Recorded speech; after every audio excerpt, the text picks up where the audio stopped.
Assalamualaikum warahmatullahi wabarakatuh. Selamat siang Bapak dan Ibu. Perkenalkan nama saya Dika Mahaputri. Saya merupakan salah satu peserta untuk ujian masuk studi doktoral S3 program Doktor Akuntansi Fakultas Ekonomi dan Bisnis Universitas Gadjah Mada. Pada siang hari ini saya Dika Mahaputri dengan nomor peserta 24114000226 akan menjelaskan terkait dengan proposal disertasi yang akan saya ajukan. Dengan judul Dampak Penerapan Implementasi IFRS, CSR, dan Kualitas Audit Terhadap Manajemen Laba, Studi Komparatif Perusahaan Manufaktur antara Indonesia dan negara berkembang lainnya di ASEAN.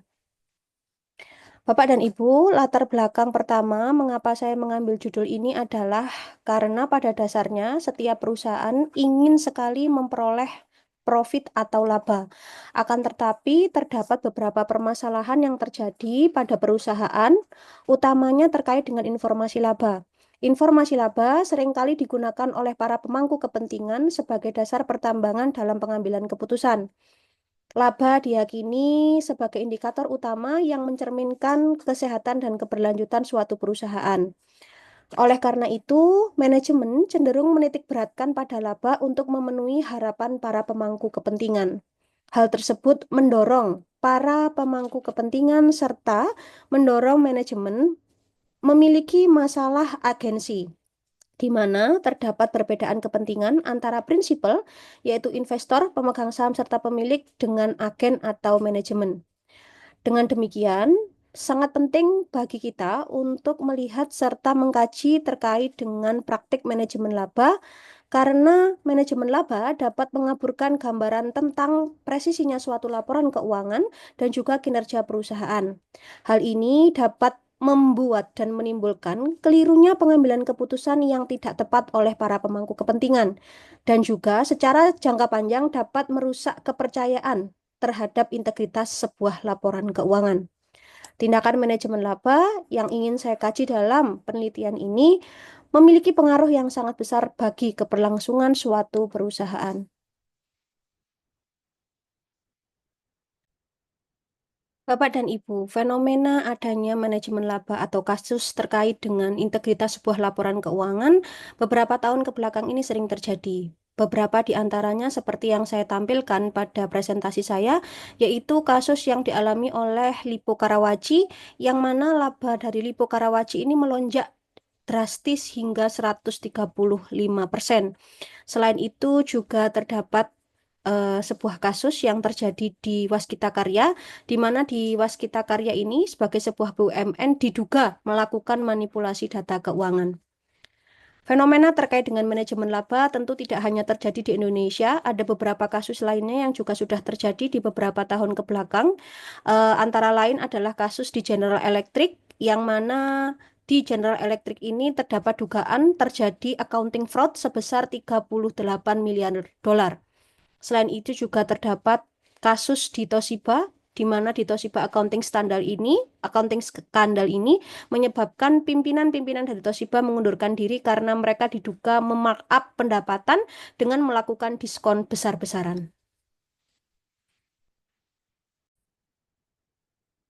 Berdasarkan fenomena serta berdasarkan permasalahan yang telah dikaji sebelumnya terkait dengan manajemen laba, maka latar belakang utama yang ingin saya ambil dalam penelitian saya adalah bagaimana penerapan IFRS, utamanya IFRS 15 terkait dengan revenue from contract with customer, mampu menekan terjadinya manajemen laba.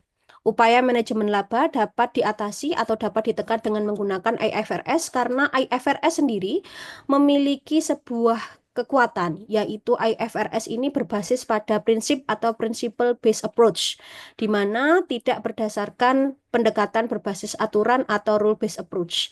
Hal ini akan mengurangi fleksibilitas dari manajemen untuk melakukan manipulasi keuangan, termasuk salah satunya adalah manajemen laba. Sebagai contoh Bapak dan Ibu, standar seperti IFRS 15, Revenue with Contracts with Customer, menekankan pengakuan pendapatan berdasarkan pemenuhan kewajiban kinerja dan kontrak yang jelas antara pelanggan dan juga antara perusahaan. Standar ini IFRS 15 menggantikan standar-standar sebelumnya yang masih terdapat celah di dalamnya, di mana standar tersebut membuat manajemen masih memiliki fleksibilitas dalam interpretasi sebuah pendapatan.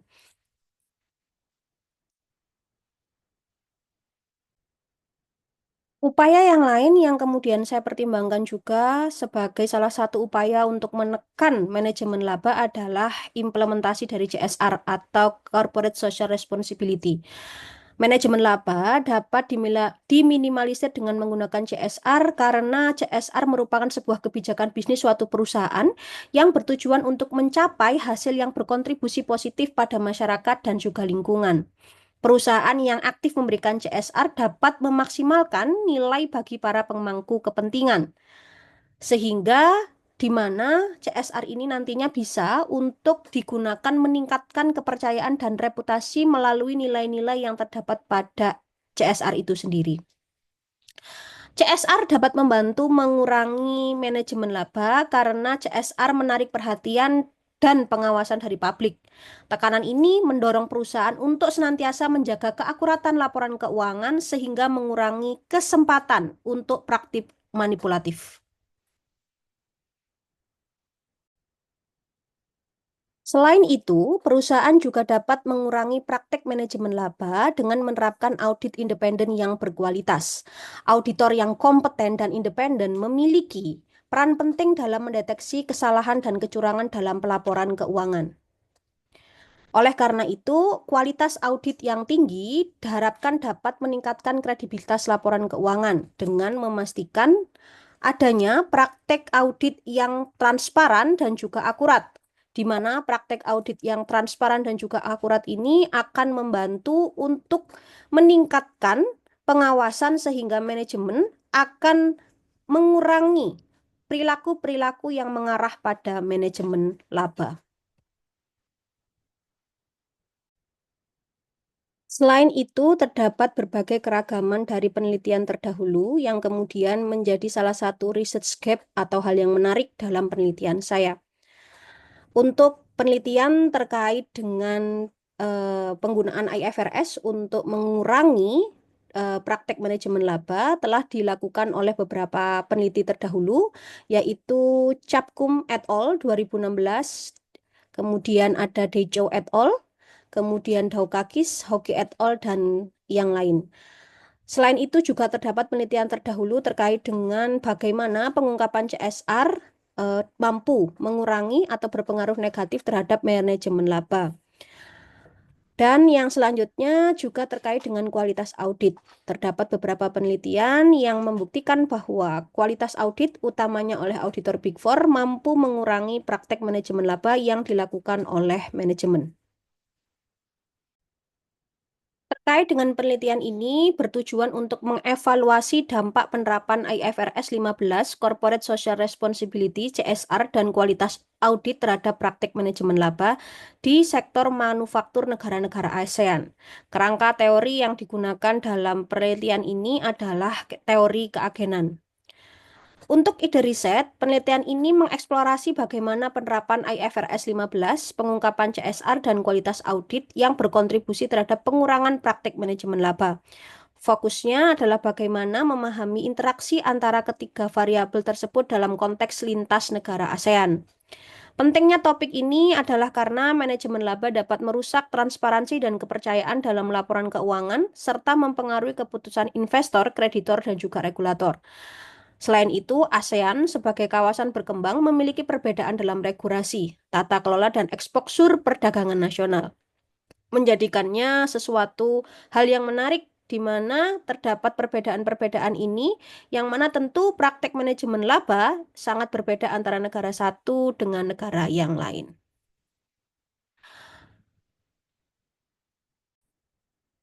Terkait dengan rumusan masalah yang diangkat dalam penelitian ini adalah bagaimana penerapan IFRS 15 mempengaruhi praktek manajemen laba di perusahaan manufaktur di negara-negara ASEAN. Kemudian, apakah pengungkapan CSR memiliki peran penting dalam mengurangi manajemen laba? Kemudian, sejauh mana kualitas audit yang diukur berdasarkan ukuran KAP berkontribusi terhadap pengurangan praktik manajemen laba? Dan yang terakhir adalah Bagaimana ketika variabel ini berinteraksi dalam konteks tata kelola dan regulasi yang berbeda di negara-negara ASEAN? Seperti yang sudah saya sebutkan sebelumnya, bahwa dalam penelitian ini saya mengajukan penggunaan teori terkait dengan teori keagenan yang dikemukakan oleh Jensen and Meckling di tahun 1976, di mana teori keagenan ini terdapat pendelegasian tugas dan wewenang antara agen dan juga prinsipal yang menimbulkan asimetri informasi. Hal ini kemudian memicu manajemen untuk melakukan tindakan manajemen laba. Selain itu, perbedaan kepentingan antara prinsipal dan juga agen ini bisa mendorong manajer untuk melakukan tindakan yang pada akhirnya menguntungkan dirinya sendiri.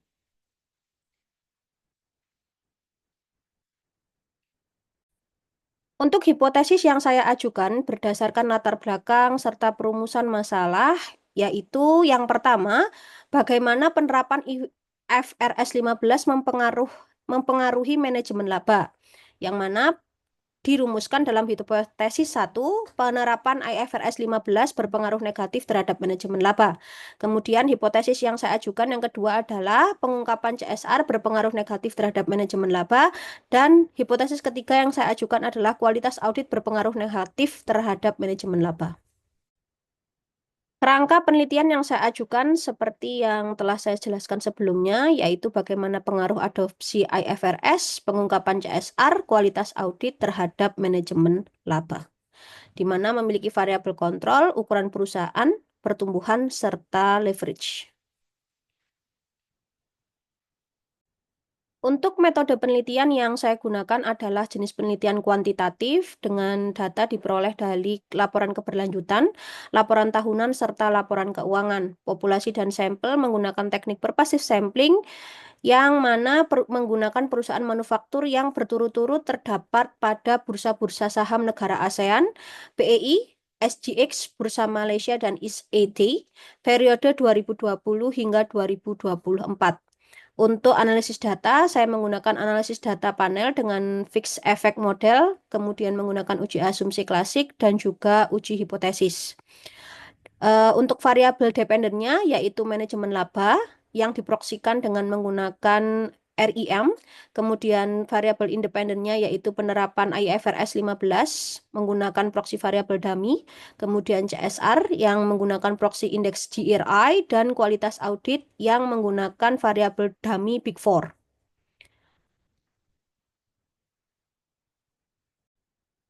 Untuk pengukuran variabel manajemen laba menggunakan Real Earning Manager yang dihitung menggunakan 3 proksi yang dikembangkan oleh Roy Chowdhury 2006, yaitu menggunakan abnormal kas operasional, kemudian pengeluaran diskresional yang abnormal, dan produksi yang juga abnormal. Untuk pengungkapan variabel X-nya, pengungkapan variabel X1 yaitu dengan penerapan atau adopsi IFRS 15 dengan variabel dummy, dengan proksi variabel dummy, kemudian untuk variabel X2 yaitu pengungkapan CSR dengan menggunakan GRI, dan kualitas audit dengan skala dikotomi jika perusahaan tersebut dinilai oleh KAP Big Four dan 0 jika perusahaan tersebut diaudit oleh KAP non Big Four.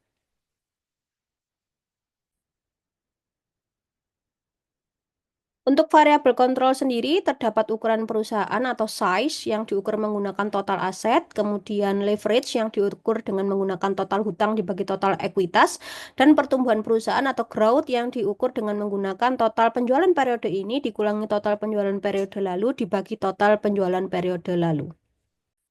Terima kasih Bapak dan Ibu, sekian penjelasan serta pemaparan dari saya terkait dengan proposal disertasi yang saya ajukan dalam rangka seleksi ujian masuk program Doktor Akuntansi Universitas Gadjah Mada. Terima kasih Bapak dan Ibu, sekali lagi saya ucapkan selamat siang. Assalamualaikum warahmatullahi wabarakatuh.